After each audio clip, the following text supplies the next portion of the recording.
So welcome back to the plenary stage here. We unfortunately, Stefania Ganini was not able to join us, but some of you may remember last year when she was also on the plenary stage of PRIME's Global Forum. And since then, just happy to say that we have reinforced our collaborations, and we are currently exploring more ways on how we together can advance higher education towards sustainable development goals with UNESCO. We're moving on in the program, and we have another high-level plenary panel here about the future of PRIME. So these are dedicated. This is a dedicated PRIME session with dedicated panel speakers and a very dedicated moderator as well. Here we will discuss the strategic direction, regional engagement, and collective impact of PRIME. And I will leave it to the moderator, Nikolai Ivanov, Global Manager of PRIME, to introduce the panel further. Please, Nikolai, over to you.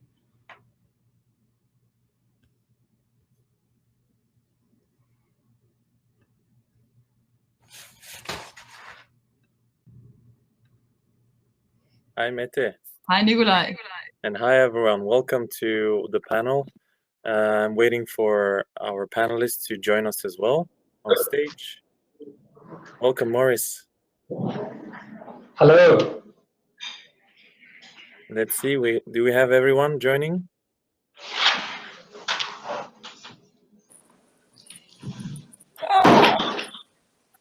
Hi, Urs. Hi, Lisa. Hi. Hey, Nikolai. Good to see you. Good to see you too.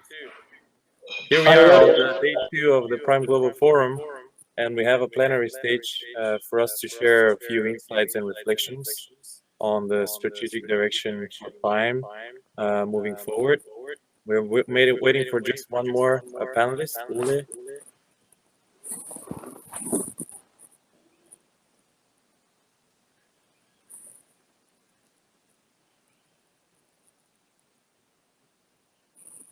Do you have Ole?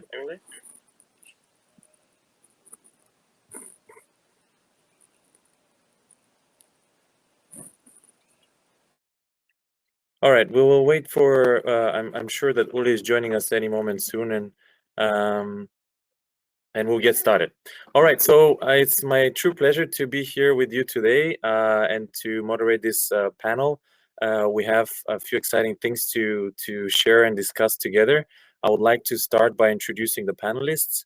And I will start with Professor Lisa Fröhlich, who is the president of CBS International Business School in Cologne, Germany. She's also a PRIME board member, as well as chair of the Nominations and Governance Committee. Welcome, Lisa. Thanks for being here and for all your dedicated support and efforts on so many aspects of the development of PRIME and regional chapters and the board and governance matters and so on. So we'll come back to all that in a moment. Then I would like to also introduce Maurice. Maurice is the interim dean at GIBS, the Gordon Institute of Business Science in South Africa, Johannesburg. Maurice is also a member of the newly established Global Chapter Council. Some of you might have seen that session earlier today as well, where Maurice was providing his inputs there. Welcome, Maurice, on our stage. A few exciting perspectives from your side as well, upcoming. Then I would like to introduce Urs. Urs is an associate professor at INCAE Business School in Costa Rica. Urs is also a PRIME board member, and Urs has been leading in the last few months the strategic action coordination process, which is a big and ambitious effort that we are running from the PRIME Secretariat with the support of Urs and of Viva Idea, a Think Action organization in Latin America. Urs will share a little bit more about that. And then we're missing only Ole Hansen, who is the chief of global operations at the United Nations Global Compact. Ole has been a strong supporter of PRIME for many years, and at some point we were also working very closely with Ule's team at the Global Compact and PRIME Champions. So Ule will share a few exciting insights into what is the current thinking and aspirations of the UN Global Compact and PRIME collaborations in the future. So for this session, really the main purpose is to put some light and some clarity on some of the strategic areas that we've been focusing over the past few years, but importantly to also provide an outlook as to where Prime is heading in the future. And since 2019 was a pivotal year for Prime, where we had a strategic review conducted at a time that clearly identified a few directions and recommendations for where Prime should be moving forward. But mainly, it's important to know that the strategic review of 2019 identified 3 must-win collaborations, as we call them, and those are specifically in terms of growth, identity, and governance for Prime. And those are accompanied with specific recommendations. So I would like to put our focus on a few of those things. A few have been already discussed and ongoing yesterday and today during the Global Forum. But some of the main things that I wanted to mention is the growth and development of regional Prime chapters. As you've heard already, we have 3 newly established chapters this year and 1 re-established chapter. So 3 new chapters in Poland, in China, and in Africa, and a re-established chapter in Iberia. There was a lot of work led by Lisa, who's here on the call. She will say a little bit more on that in terms of the chapter guidelines and revising the guidelines and the engagement on the regional level, as well as chapter policy, all with the idea of really putting strong focus on chapters and on chapter development as the backbone of Prime globally, and of engaging signatories in and within and across the different regions. Another thing that is important to mention is in terms of let's say identity and what Prime is what is the how does Prime keep schools accountable? That's through the SIP reporting, of course, and there is a lot of work undertaken under the identity umbrella of how do we go about SIP reporting, and that's a work that we'll hear a bit later after this panel in a keynote. Important work to be considered. And then I wanted to also mention in terms of governance, as you know, we have a new Prime board for a year now. Last year at the Global Forum, we had we introduced the new Prime board, which is a very engaged, very, I would say, working board with great dedication and inputs from all board members on various levels. And we have Lisa and Urs here, who are also board members, and Lisa might mention a few remarks on that. I would not take more time. I'm hoping that we should see Ole joining us as well. I think he's on the backstage, but as soon as Ole joins, we have a full board. As I mentioned, action coordination process, I'll leave that to Urs to say a few words on that. But let's first start with Lisa. And Lisa, maybe you would like to share a few remarks on the very strong focus on chapter development, chapter guidelines, and all that, as well as the numerous and long conversations on the governance of Prime and how do we go about that. It is an important process and ongoing work that you're also leading. So please, the stage is yours. Thank you very much. I'm happy to find out that also my male colleagues are not capable of meeting the technical requirements, let's say, because I'm always very anxious before those kind of formats start, because it's always kind of tricky is the connection okay and everything like this. And right now it's so hot in Germany, so I'm really dying. It's almost 6 o'clock in the evening, but it's the hottest time right now. So yeah, I will do my very best. And Nikolai, thank you for this kind introduction. And you mentioned already a lot of things I also thought mentioning. So what I would like to do is to give you a brief, let's say, update what we did within the last 1.5 years. So as you already mentioned, I started my work with Prime as part of the Prime Interim Management Council. Yeah, so there was my first real contact with Prime. And here we we really discussed very carefully how can we empower chapter work, and then we found out, okay, the chapters are the backbone, or that was also the recommendation for the Prime Secretariat, that we said, okay, chapter work is the backbone, and it's also a kind of guarantor of success of the Prime movement. We intended to start, and this was then the starting point for the chapter review subcommittee. So Nikolai already mentioned the board, and the board has permanent committees and also some like the SIP committee right now, those who are established for a certain period of time in terms of meeting a certain task. And we started to create the necessary structures to drive the chapter work forward and to enable the future success of the Prime chapters in line with the Prime vision, so which was also kind of shaped at that time by the different board members. So our committee tasks at that time had been, first of all, reviewing how Prime chapters are organized and governed, as well as the different categories of stages. We called this later on the Prime chapter journey. So this is also something I would like to come back to a little bit later on. And then we started reviewing the nature of the chapter interaction, knowledge and transformation, and peer support. And the final task is basically to define the relation between the Prime chapters and Prime Secretariat. But this is something I will not like to address any further today. The chapter journey is from my point of view, one of the key achievements we realized within this work of the subcommittee, and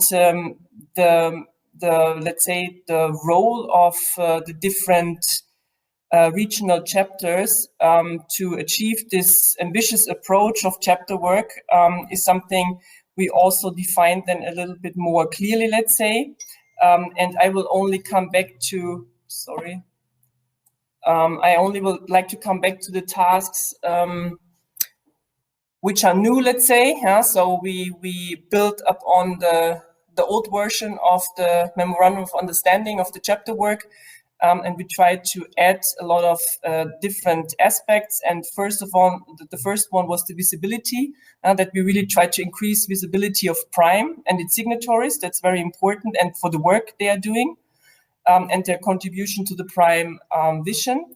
And then we also want to provide a platform of dialogue so that we can learn together, that we can join forces and participate in different meetings with what, let's say, the final very important task to promote and encourage cross-chapter knowledge. So I think that's also right now the most important aspect here. And this is more of a formal point, let's say, that we really defined how many meetings and so on. So we had, okay, one meeting has to be held every year, but we offer, or the Prime Secretariat is offering a lot of formats right now, from chapter talk to Dean's talks to student engagement activities.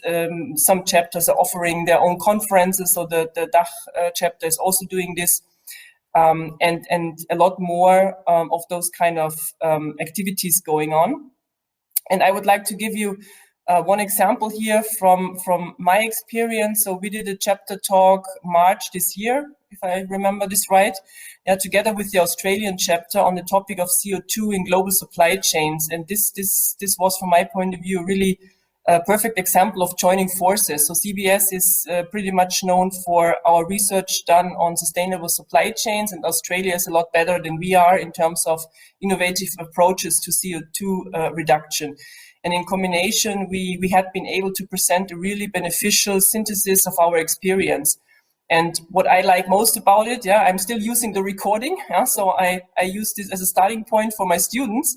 And then we start discussing the global challenges of supply chains in the context of climate change. So we had a perfect example for bringing together the expertise from different chapters and using this for educating our students.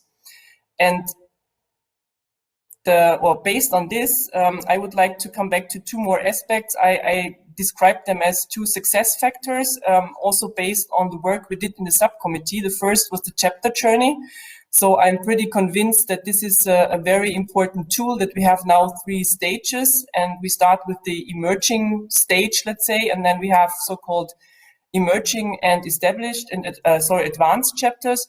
And the emerging, so Nikolai already mentioned it, and I think that's already evidence, yeah, that that is a kind of way how it works, or how we can really empower the chapter work, is that we set up really clear guidelines how to set up a chapter, because so far it was very confusing and nobody really knows what to do. And now we have a clear understanding. We have a very strong focus also on the Prime Secretariat. There is a lot of support available.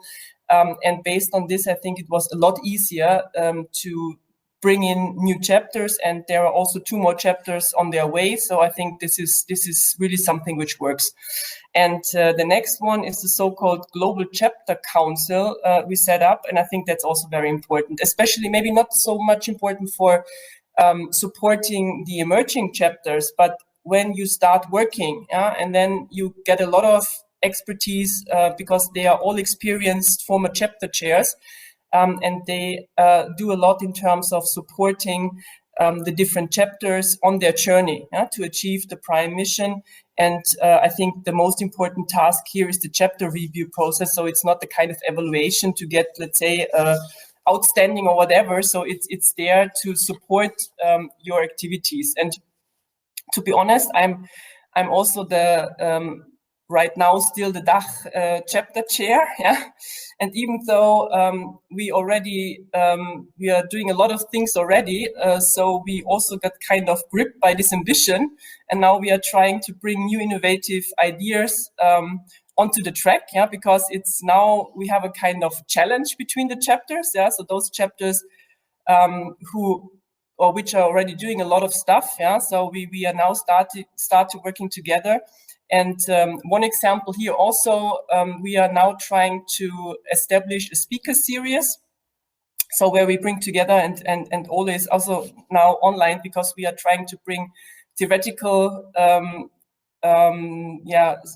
ideas or input together with practical input. So we have a combination of, let's say, a 45-minute speech from the professor and then from a company we are working with, and then we are discussing the topic with our students, and then there is a brief evaluation, and in the end you will get a certificate. And every university is focusing on the topic they are really good in, research and teaching. Yeah? So our students from DACH region, they will get a lot of input from other universities for free, let's say, and we can work together. So by doing so, we can achieve a lot of different targets. So we have this exchange of knowledge, of expertise.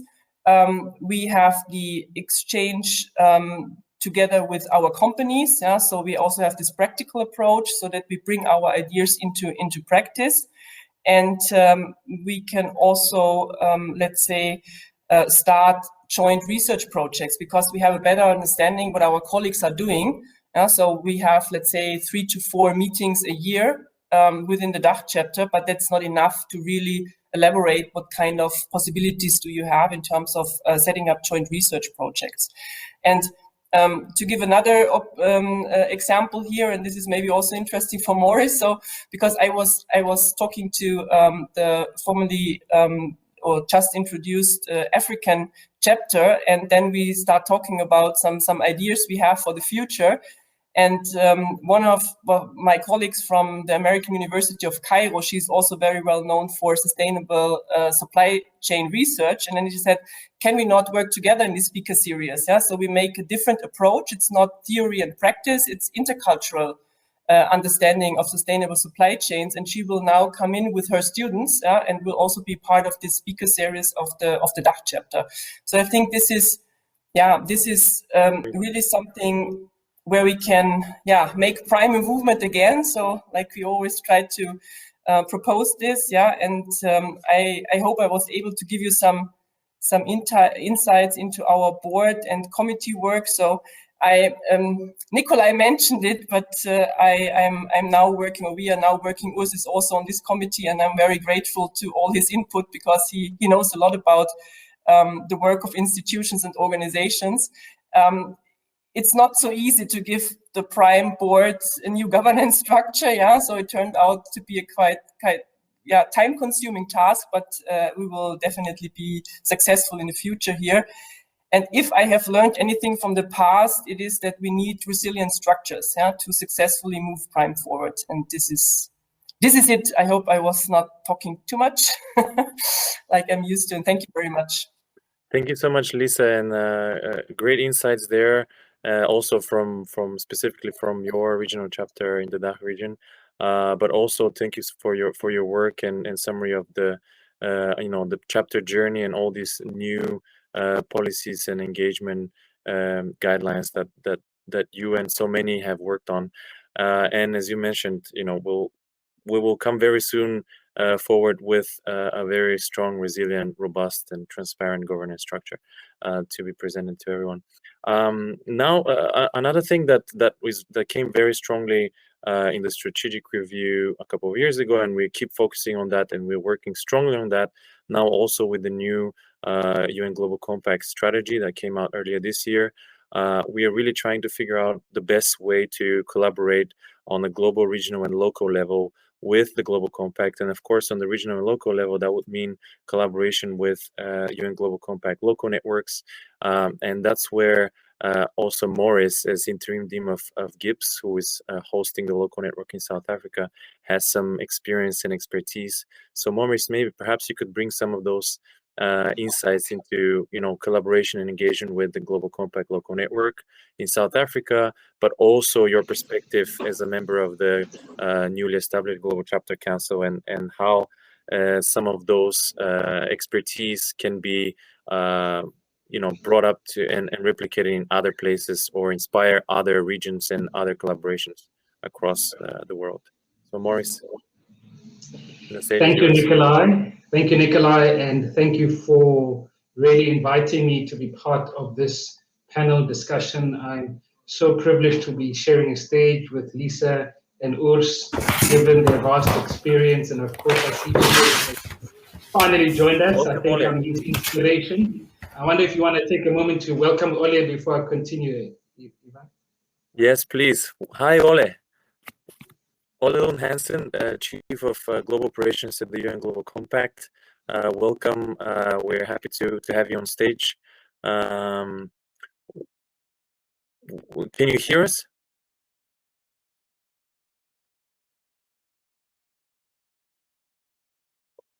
Yeah, Ole, if you can hear us, just give us a sign, and then we'll continue with the panel. Oh, Ole is still connecting, but yes, welcome Ole on the panel. We have a full panel now, and we continue forward with remarks from Maurice. Maurice, please welcome. Thank you so much, Urs. Let me say first, as I said, I'm very privileged to be part of this panel. In terms of our engagement in this space, I see you've asked me to respond on our collaboration with the UN Global Compact Local Network. As a business school, which is a young business school, we're 21 years old, which started in 2001. Our founding dean, Professor Nick Benadel, really began by impressing upon us that what will distinguish us as a business school relative to other business schools in our context is this idea of being close to business. And therefore, it made sense to us that where possible, we should do everything to leverage our relationship, not only because it makes sense to living one of our founding principles of being close to business, but also leveraging our capability, our brand, and our network. And part of what we think is important in this space, when you're thinking about the work of Prime and the UNGC, is this notion of partnerships. And driving this idea of partnerships, we felt that it was important, one, to strengthen our own local partnerships and strengthen our international partnerships. And then as part of strengthening them is to leverage these partnerships. So whilst we had been engaged with the UN Global Compact Local Network in South Africa, whilst they were being hosted by an industry association, we found an opportunity to engage more closely with them when we invited them to be hosted on our campus in 2018. And we have been hosting the Global Compact Network from 2018 to date. And we'd like to think that Dr. Acheng and others are very happy with their time with us and continue to be located geographically with us. But the participation and collaboration is beyond geography. At an early stage, we found that we needed to focus on one initiative first before we could broaden our relationship. And part of us focusing on that one initiative was focusing on the YSIP, the Young SDG Innovators program that the UNGC is driving. And through that YSIP program, we have had several interactions. Firstly, in advancing the interest of the UNGC on our campus.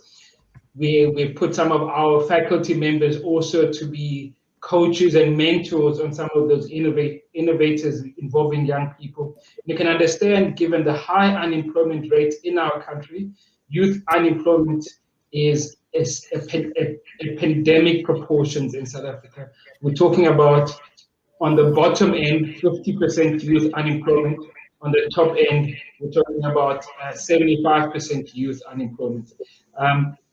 So you can understand why we felt it was important to really focus our efforts around this notion of youth and young people and leveraging innovation ideas around SDG. Of course, this also leverages the work that we do within our academic programs, where all of our MBA students, for example, have to spend a year-long program of academic and consultation work, which is involved in them learning how to implement and embed SDG programs into their studies and ultimately into their life work beyond their study program. So you can see why we chose to kind of focus on this. And the idea for me is to move beyond talking into action. Because I think when you've got actionable results, you're then able to demonstrate another space on which you can collaborate. And we have now had over 2 years of actionable results where businesses that we want to constantly be close to have seen our academics working with young people. And now they're starting, the very same businesses who are members of the UNGC Local Compact have started approaching us to start exploring opportunities for funded research. Now, in other geographies, the idea of companies funding research maybe is a dime a dozen, but in a South African context, and dare I say in the greater African context, getting corporations to fund university, especially business school research, is very difficult. So one of the benefits, and we didn't go out looking for this is a gift of being part of this community, is that now businesses have said, you have shown that you're more interested in our advancement than just purely the advancement of your educational goals. So as a consequence, they're seeking to reward our commitment and loyalty by funding some of our MBA students and specialized master students in driving research in the sustainability space. So once again, I'm saying it's amazing how we went out to give and we are now receiving. And so for me, I think part of the collaboration of working at the intersection of theory and practice, where prime schools can work at the intersection with Global Compact Network organizations as well as their members, is that you have these serendipitous benefits that come out of that interaction.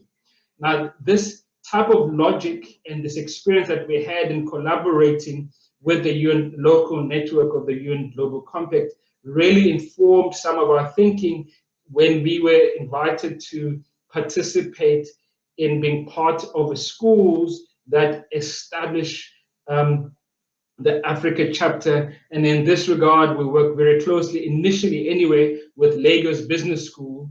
And we felt that it was really important that both East Africa, West Africa, as well as Southern Africa are appropriately represented in the governance structures early on.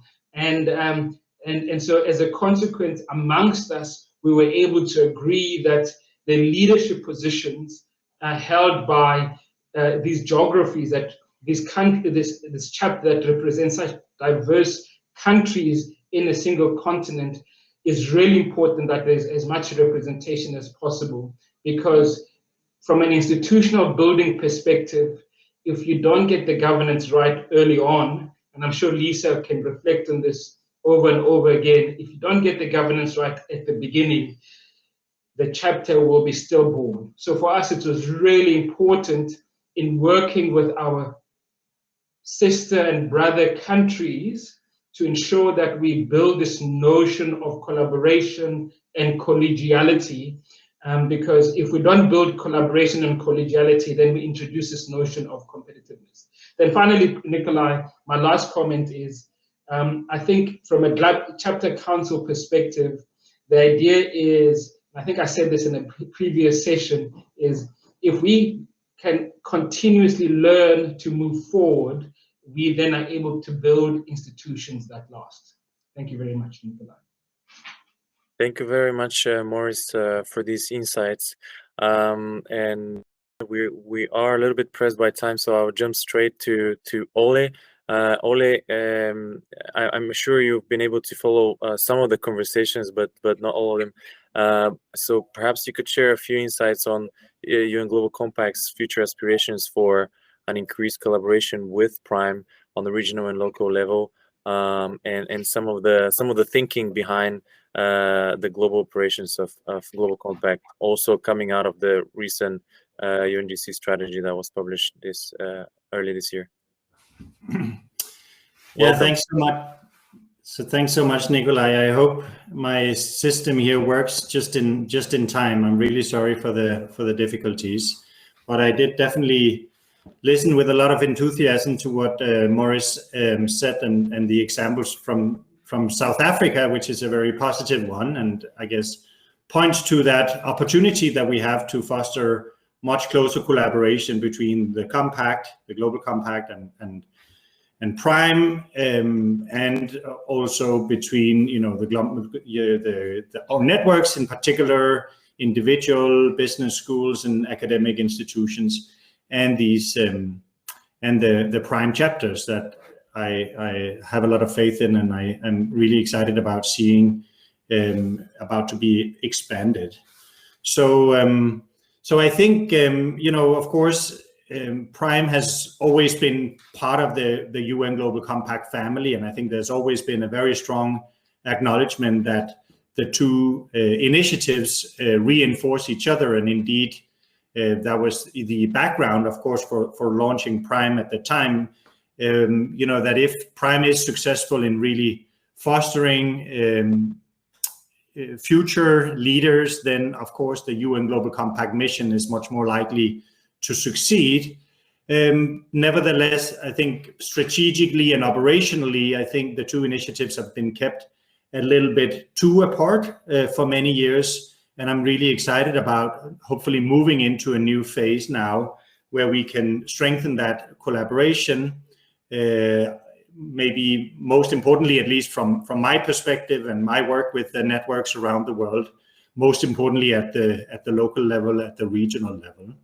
As you said, we have a new strategy for the UN Global Compact, and indeed part of that is about bringing the UN Global Compact and our work with businesses much more close to the work of Prime, and more fully integrating the two. There's some concrete things that are decided and about to be implemented that I think will make this implementation more likely to happen. I mean, one of them, as we've already talked a little bit about, is how the two initiatives kind of in parallel are really now focusing on strengthening the local operations, the networks. And I can only echo what Maurice said in the end about really getting the foundations right, the governance right. That's something we've been spending a lot of time on over the last few years, and a lot of networks have improved quite significantly in those basic structures, and it helps in so many ways, both in terms of avoiding any issues that may otherwise arise, but also just in being much more effective in the implementation. Secondly, in bringing the two initiatives to a point of more full integration, I'm not sure if this was mentioned in the beginning, but I'm also quite excited about how we're now positioning Prime really as the single point of entry, both for business schools, but now also for a broader set of academic institutions. I think it's been creating a little bit of confusion by some organizations, some schools in the past about whether to join Prime or the UN Global Compact, or in some cases both. But now we're making it crystal clear really that Prime is the one and only entry point into the UN Global Compact initiative for business schools and other academic institutions.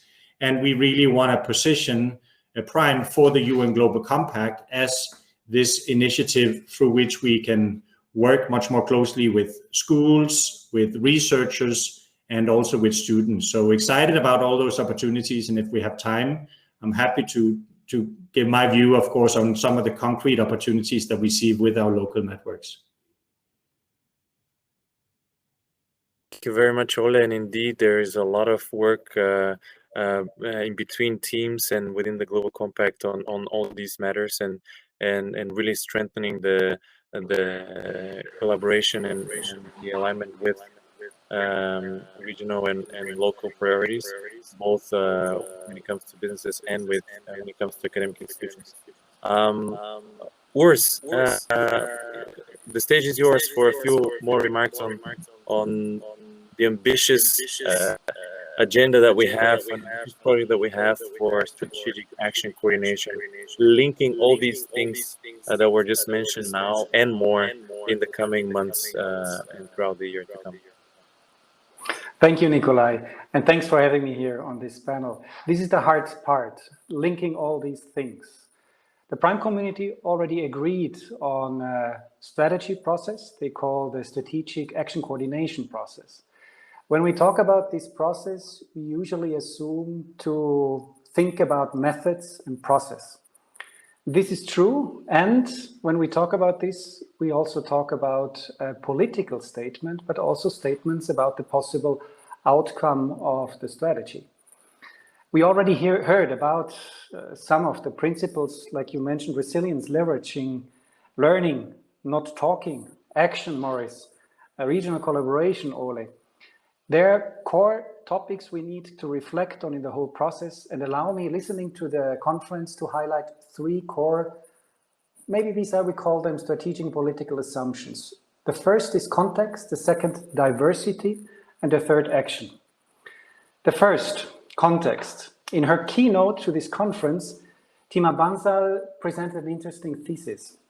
The problem we face, she said, is not caused by economics and their economists and their models. The problem we face is caused by business and business schools that take economists' models as baseline to understand business, and not just as baseline for understanding markets. In contrast to this, business schools should train students to create their own, and this is in my words, theory of the society and market, and based on that, build their idea how business contributes to functioning societies. Nikolai, the process for structuring Prime's discussion on strategy takes Tima's proposition into consideration. Prime is a movement that incorporates chapters of many different regions in the world. In China, in Africa, Maurice, in Europe, Lisa, markets and societies means something absolutely different. In the strategy process, we ask the chapters to create their theory of society and market that described their regional context. And we ask them what business means in this environment. So context matters in the whole process. Second, diversity. Prime is fascinating as it includes many different actors that otherwise would not talk to each other. Between extreme cultural differences, we need to listen and acknowledge what the other does, even we might not be able to understand. An excellent instrument to acknowledge diversity is history. In a panel discussion of this conference, Bobby Barnett, said, if you do not know where you're coming from, then you do not know where you're going. The process for structuring Prime discussion on strategy takes history into account. We ask chapters to describe where they are coming from, maybe not that profoundly like Barnacci was thinking about, but at least we take history into account, where the chapters explain where they are coming from, where they are today, where they are intend to be in the future. This highlights diversity and provides a historical understanding we need to acknowledge the stranger. Third, action. The positive impact rating presented this morning the results in this forum. Surprisingly, or Thomas Dillig, not that surprising, and I guess this will be a discussion you're going to have now in the previous discussion on emerging markets, the schools with the highest score are based in emerging markets. According to the rating, they created an immense impact, but 3 out of 4 are not on the global screen. Hopefully, the visibility that this forum will now provide them might change the game and inspire many of Prime and beyond. The process for structuring the Prime discussion on strategy asked what Chris Laszlo asked in this conference. What is the best we have and we can use to create our future today? Answering this question, the Prime community identifies much more than we might call impact business school as the ones the positive impact rating identified, and built its future on what they do. This process, based on context, diversity, and action, might lead to uncomfortable results that question the currently dominant logic of what a business school is, how it works, and what it does. I guess this is what we all aim for. We intend to create a profound and fast change, and this is and should be uncomfortable.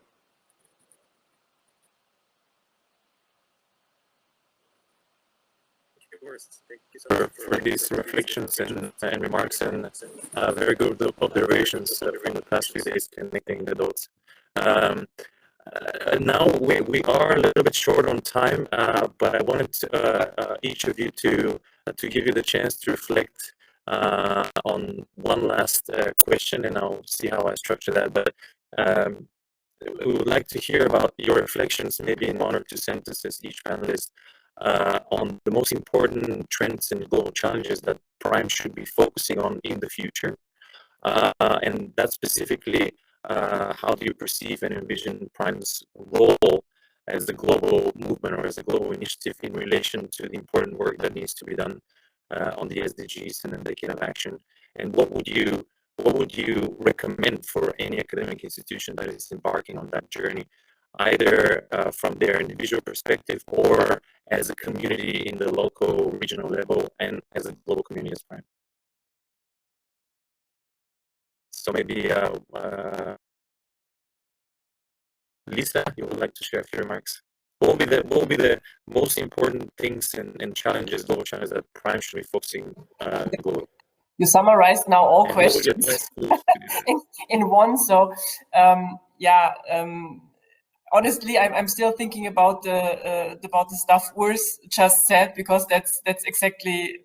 I honestly have nothing to add here, because this is exactly what we have to do. As I was also listening to Tima's speech, and this is exactly what we have to do. We have to come up with a new way of thinking, economic processes. Yeah, so this is not the way how we did it in the past. And what is, from my point of view, we discussed this already several times. What is, from my point of view, still missing is that we have no concrete solutions for companies. Yeah, so we are teaching the future managers, let's say, but we are not coming up with clear recommendations what companies have to do in terms of achieving the Agenda 2030. And there is where we have to really offer support, and there where it's so important that Prime and the UN Global Compact are working together. And we are doing, for example, at CBS, we are doing so-called business projects. So we are working on real problems of companies. And I think this is what we have to do. We have to join forces. Collaboration is, for me, key. And we have to learn from each other, and we have to come up with this concrete solutions. I think that's the most important part. And we need information. So we need a lot of data to really specify impact the different measures have on the success of meeting the different SDGs, let's say, in the context of the Agenda 2030. I think that's the most important targets. Sounds easy, but I think there is a lot of work ahead of us, yeah, to really make those changes. Thank you, Lisa. Ole? Yeah, I would go with something that I think aligns with what you just said, Lisa, and indeed also builds on what I think we've all talked about, namely the need for the UN Global Compact and Prime to work together more closely so that we can really, triple or quadruple our impact and build on those synergies. So to that effect, I would encourage that we look at things that we can prioritize together. And the UN Global Compact, as you know, we've just been through an exercise to really try and analyze what are some of the challenges and issues where the UN Global Compact at large have an opportunity to lead and shape the future development. So that speaks to some of the core and differentiating issues of the UN Global Compact, the core focus on human rights and labor and anti-corruption. But we've also identified, not least climate action and women empowerment as areas where the UN Global Compact is in a particularly good position to lead corporate action. So that would be my brief encouragement to see how can we align the priorities of Prime and the UN Global Compact more in the future, hopefully around some of those topics and challenges, but ideally also around new ones as we continue to evolve. And then, maybe I'll pause there or stop there since you said time is short. So that would be my one recommendation in terms of prioritizing, that we do the prioritizing together, essentially.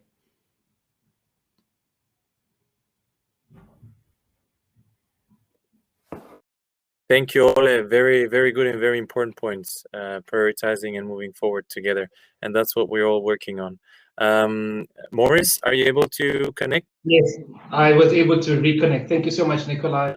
If I may, if I was to make one point, in our context, we are now entering a new era of resource constraint, largely as a consequence of COVID-19. And so education budgets are being cut.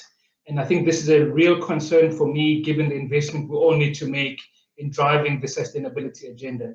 And so if I can leverage what Ole said, I think it's really important that schools like us who are facing this reality work very closely with businesses that are part of the UN Global Compact to leverage those resources so that we can both co-invest the limited resources that we have in pursuing a common agenda as opposed to choosing pet projects. So I think it's really important that we are mindful of shaping a common agenda together.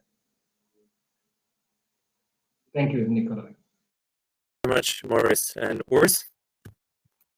Listening to colleagues describing the current situation, this sometimes reminds me of the writings of Peter Drucker. As Peter Drucker started after the Second World War, and he saw that countries need strong institutions. So strong institutions, they need leaders. And leaders need to be trained to do it the right way. So there the whole management movement emerged. Currently we have the situation where we have faced the global challenge. The pandemic is, I guess, not brings something new, but the future is here much, much quicker.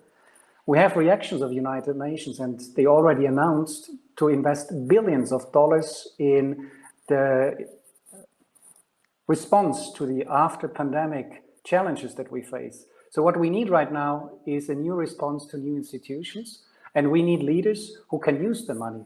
Investing those money is extremely complex, and there, I guess, is a huge opportunity for business schools to work on training those leaders of supporting those institutions and using that money to respond to these after-pandemic challenges.